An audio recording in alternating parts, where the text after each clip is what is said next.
Ooh, there's YouTube. Hello, YouTube folks. Sweet.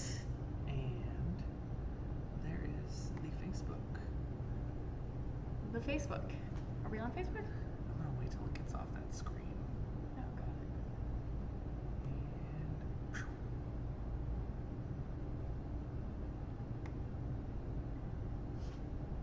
hopefully we have audio. Yep, I see levels. Audio is highlighted, so we should have Are we doing audio. We're doing a check-in, right? Yeah, so we'll just have to escape out of that 'Kay, screen got it. once we get there. And I think we're there. I see us in the corner of the screen. I'm waiting for that notification. Where is it? Facebook sometimes has a delayed. slight delay. But we should be. I don't see any viewers yet, so maybe it takes a second for it to kick out there.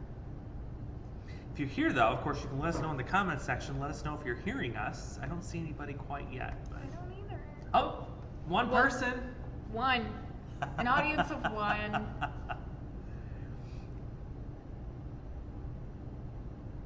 Oh, building. Oh, maybe it went out now. Oh, I see it. There it is. There we are. All right. Hello, everybody. Look where we are. We're in the studio. Back in the studio. Together. Yes. No masks, no social distancing, because we're nice and vaccinated now, Yes, we and are. all that good stuff. This is exciting. In fact, is. we were just talking. This is the first time we've done this together. Yes. Since we started. We started this in the pandemic, and this is the first time we're doing it actually in person together. Yeah, it's exciting, and it's going to be nice because there's no more delay. Yes. We can actually have a conversation. Yes. That's going to be nice. So I am looking forward to that. And sadly, this is the last one of the semester already, too. Yes, we are going to take a break for summer, let you guys have your summer vacation. I know pools are opening. I enjoyed myself at the pool yesterday. Yeah, I've seen the water truck around town like crazy. I know people are filling those pools up. Oh, yes. It's that My time. pool, though, feels freezing, so I'm not really swimming in it. I'm just hanging out by it. Need a little bit more warmth yet. We're going to get there, though. We'll get there. Absolutely. All right. So we're going to start with a little weather discussion. Thanks for joining us for StormTrack 8 University, day 28. I've got Morgan handling all the maps and the controls here, so we'll go through our weather discussion real quick and see what we got going on. Yeah, there's a lot of rain in Indianapolis. In fact, I talked to a friend who is in Indy, and she said it's supposed to rain all day. I was like, we're supposed to be sunny and warm, so it's not coming here. So yeah, a lot of rain over there. We are getting a lot of those popcorn, like clouds starting to pick up. Will one of them squeeze out a sprinkle? Maybe. I think most of us are going to stay dry though. Let's look at that. Oof. Mainly sunny and beautiful. Calm winds, 80 degrees. Nothing to complain about. Check out the weekend though. We are going to see some warmth head into our area. In fact, we could see our first 90-degree day of the year, yeah. So far this weekend, especially going into Saturday, Sunday, and potentially on Monday, but we're going to bring back some chances for some isolated thunderstorms. Still looking at those chances for thunderstorms. They don't look too exciting, to say the least, but we'll continue to keep a lookout for that.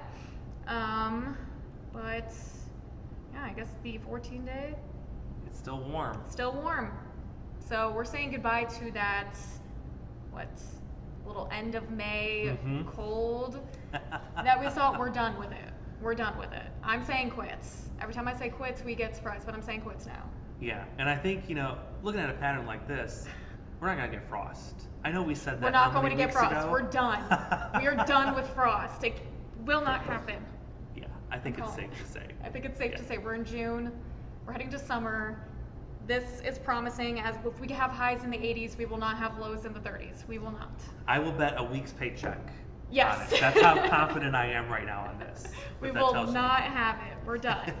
Okay, so not a bad setup for the next couple of days. Very summer-like. All right.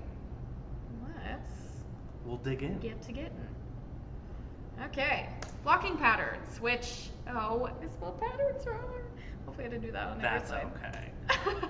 It's the last day of school. So. It is the last day of school. Obviously, I'm checked out and ready for summer.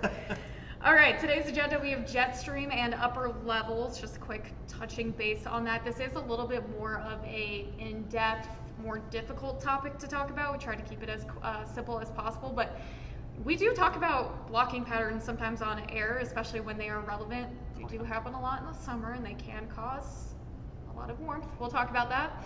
Atmospheric traffic jams, basically what blocking patterns are, the different types of blocking patterns that we do see often, and then your questions and comments answered. Off we go. The jet stream. We talk a lot about the jet stream. Yes, a lot. This is, I mean, really what drives your weather. Without the jet stream, we're not going to have different types of weather that we see. And the jet stream, most recently, has been fairly absent from us here, hence the lack of storms that we've seen for the number of weeks now. It's like a storm drought lately. But the jet stream, think of it as a very narrow band of strong winds. And it can range in width from, say, 100 miles all the way up to more than 500 miles. In fact, you could even get bigger jet streams than that depending on where you live. But when we're talking about a jet stream, we're not talking about the winds here at the surface. We're talking about winds several miles up within the atmosphere itself. Now you can get a low-level jet that's a little bit closer to us here, but we're mainly talking about the upper-level winds when we're talking about this type of jet stream. What this does is it steers the movement of storm systems, storm pressure systems, and it can also follow the boundaries of hot and cold air. And a lot of times, especially say during the spring and the fall, when you have those big differences in temperature, you can get a really strong jet stream. Yes, it will amplify, and then that's where we kind of see a lot of those active patterns moving in, and that's also why we do see instances of severe weather during both the spring, sometimes the fall. The fall we do get a ramp up because of that jet stream is so amplified with those extreme temperature differences. So just looking at the lower versus the upper levels, again, these blocking patterns, we're really talking about the upper levels along with the jet stream, but most of our weather, let's say thunderstorms, wind, rain, that's all happening in the lower levels, so we do have multiple levels that we look at when it comes to the atmosphere. So when it comes to forecasting, we do mainly look at the surface, but to go a couple days out, it can be helpful to look at some of these upper level charts because they're more stable. They move very, very slow. They're more stable. It can occur for a couple days at a time, and that can kind of give us an idea of what kind of pattern we're going to be looking at over the next couple of days. So they are helpful to forecasting, and when it comes to the upper levels, that's again also why we are looking for these blocking patterns. Yes, so think of the blocking pattern as I kind of previewed on the 11 o'clock. It's like a traffic jam. It really holds up anything from moving west to east, of course, here in the northern hemisphere, and then east to west in the southern hemisphere, because you can get them on both sides of the equator. But when you get these blocking patterns, this is an atmospheric pattern that typically repeats themselves. But sometimes we will see these patterns get blocked at times. The weather systems have to move around the block, or in some cases, they just can't move at all. They're just stuck there. We see several examples of this during the year. It doesn't matter what season you're in, you can get a blocking pattern of some type. When the blocking occurs, this can lock regions into a persistent weather pattern for several days on end, and it can also be hazardous, causing droughts, floods, heat waves, and other weather extremes. So these blocking patterns, they sound kind of innocent. They're like, well, maybe we just get stuck with a sunny day for a week. Well, that's not the case everywhere in the world. It could be sunny here for a week, but you go to Indiana like today, it could be raining, and it could rain in one spot for a week. Yes, exactly. These blocking patterns are very, very stable. Again, they're slow moving, and they can cause persistent weather. We've had and experienced these multiple times here at the Quad Cities. So some of the different types of blocking patterns, there's more than just this, but these are probably the most popular ones that we do see around here. We have the Omega block, the Rex block, the Ring of Fire, which is both Andrew and I's probably favorite blocking patterns. Looking at some zonal flows, and then a cutoff flow, which can get a little bit dicey. So we're just going to dive into each one of these and kind of break it down of what each of these mean. And we'll start out with the Omega block. Yes, and this is a interesting block because it got its name from a symbol, actually, and this is a symbol that we used in meteorology in some of our equations, believe it or not, if you can fathom that. A little complicated, but the name is created for a pattern that looks like the Greek letter omega, and you can see that Greek letter on your screen there, how it's got the big rise in the center and then the big two giant dips on either the left and the right hand side. So this is created when you have two cutoff lows, two cutoff areas of low pressure that are sandwiched in between a large area of high pressure. So obviously when you've got a low on the east side of that high, it's not really going to be allowed to move. And notice the high can't even retrograde itself. And by retrograde, we mean go in the opposite direction of where the weather typically comes from. So really, this pattern gets stuck and locked into place. So depending on where you're located, under this type of pattern, it can cause flooding.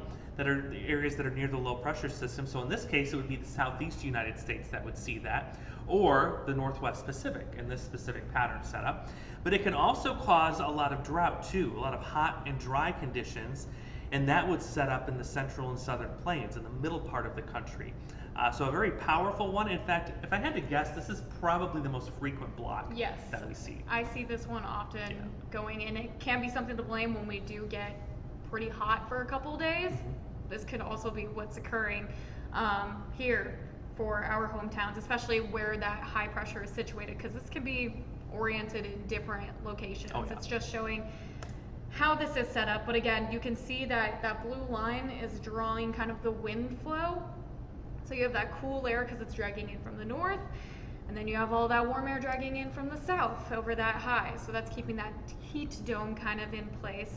And then once again, you get to the eastern side of the high, it's dragging in that northerly air, bringing it cooler down to the southeastern half of the United States. So again, gets its name for looking like the Greek letter omega. And then we have the Rex block. Now the Rex block, for the most part, this one actually does occur in a specific location. You do see this sometimes over, I think I read, European areas, but this will also pretty much occur over the west coast of the United States, but it kind of looks like a backward S. So we have a stable area of high pressure to the north, again over the northwestern Pacific, and then we have a stable area of low pressure down to our south, and again that's dragging in. You have to think about the arrows over here, that's the direction of the winds with these systems. So it's going to be stormy and cool during that area of low, and then short-term drought conditions with that high, because again, high pressure systems are very, they have sinking air in them. They're going to bring in warmth because it's also trapping that air underneath it, and you don't really get rain. This pattern probably would be nice for some areas in the Southwest because unfortunately, they're dealing with very, very, very severe drought conditions right now. Yeah, they really are, and it's a drought that's been increasing and slowly kind of inching westward too. We've noticed a lot of the central plains getting into that drought situation too with the lack of severe weather.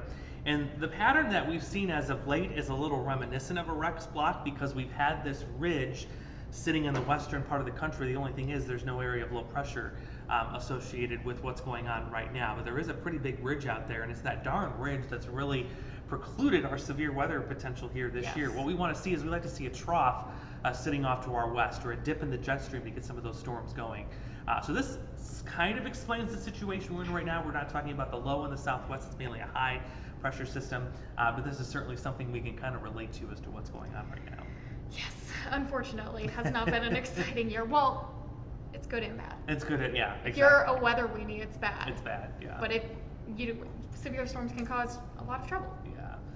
Let's get to the one that is our absolute favorite, which is the Ring of Fire. And it's got a really cool name, and of course there's a really cool song that goes along with it too. It's an oldie, but it's a goodie. It is a goodie. But this typically occurs in the summertime. You'll hear us talk about this a lot because it seems we get this to set up at least, if not once a month, a few times a month during the summer.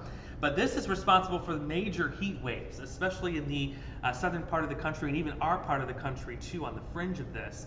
But this is when you have a blocking high that causes stable sinking air, trapping heat in the regions that are located underneath of it. We call it the Ring of Fire because storm systems move on the outside of this heat dome. You get that big conflict and contrast in air masses from the really hot stuff to the cooler air to the north, and the storm systems and storm complexes themselves just love to ride up and around that ridge of high pressure. In fact, this is the setup that's really responsible for a lot of those wind events that we get around here, because those storms will tap into all of that heat energy stored to our south and really take advantage of that, and that's when we get those huge clusters of storms to come in here. Yeah, absolutely. Again, this one is a very fun block that happens, and like Andrew said, this does happen quite frequently during the summertime. Again, so if you see ever on the forecast, pay attention to it. You can see a stretch of 90s, upper 90s on it. We have a heat wave. This could probably be what's happening. And yeah, again, we'll see a lot of those storm systems go around it because areas of high pressure that are this stable are very strong, and they will keep the skies clear and hot for us. All right, going into zonal flow. Again, this is still considered a block, but it's more so a setup that is stable until we get something strong enough to just kind of move it.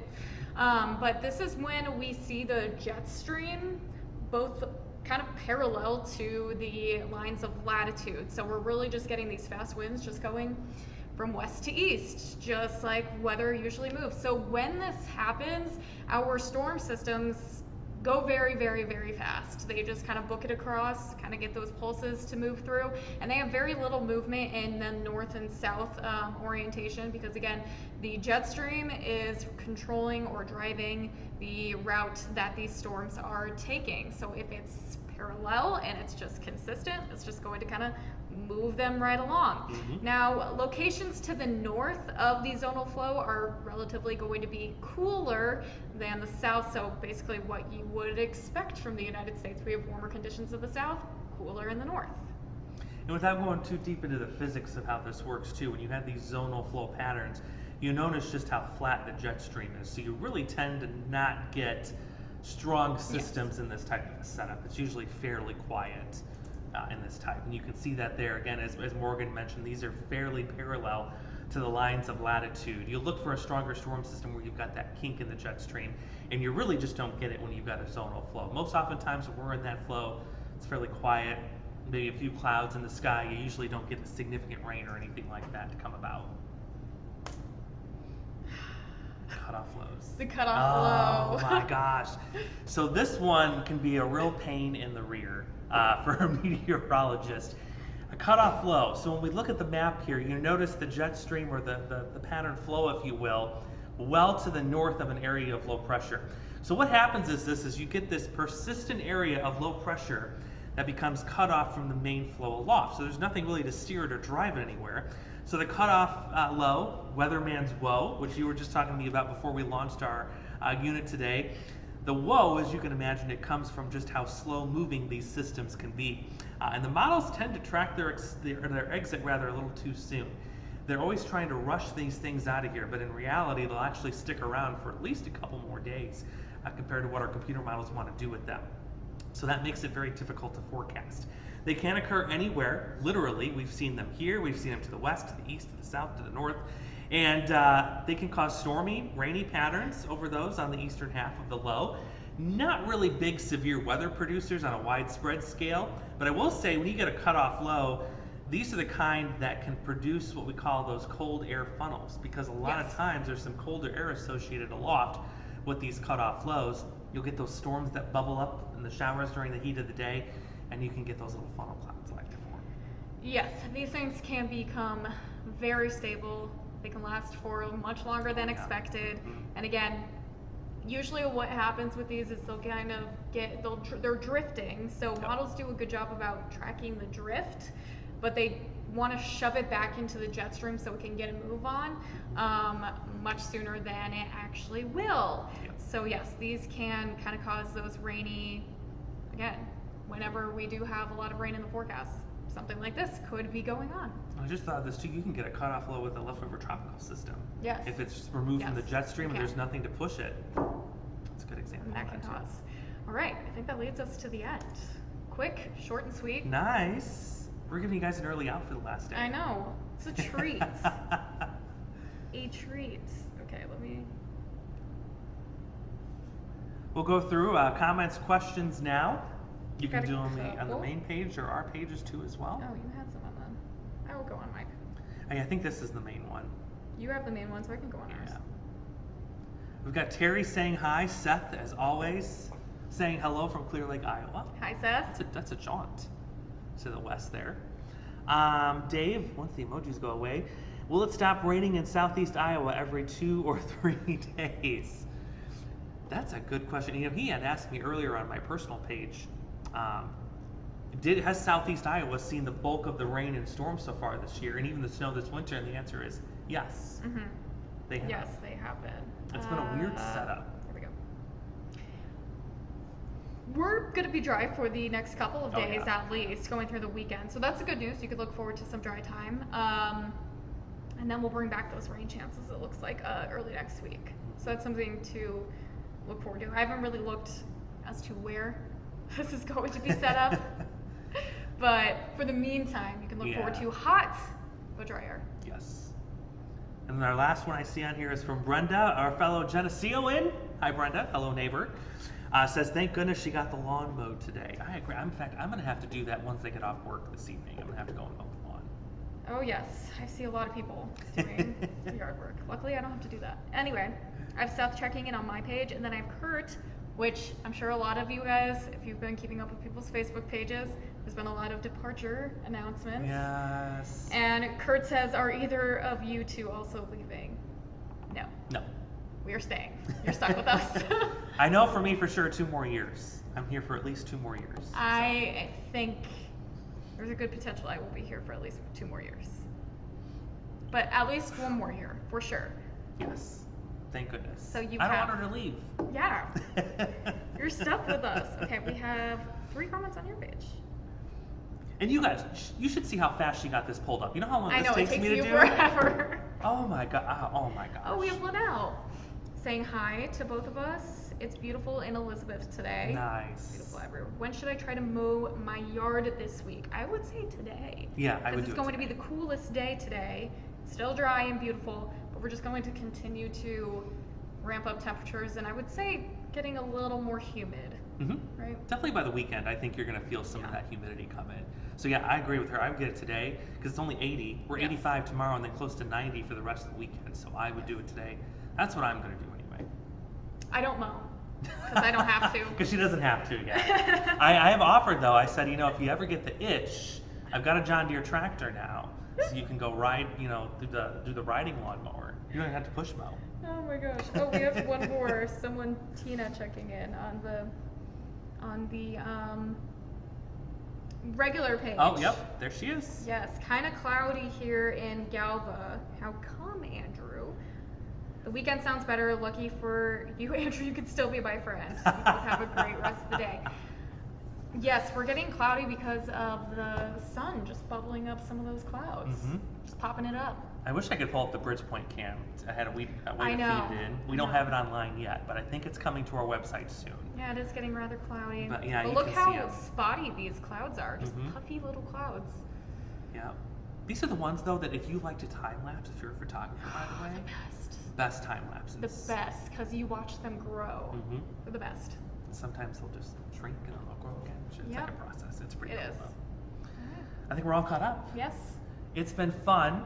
I know we want to do some type of an exam. Yes. Or quiz, Maybe if you sometime will. this month we'll figure out how to get that. Yeah, we're going to work on that because I know you guys have joined us week after week. In fact, now it's been 28 weeks total that we've done this. It's crazy.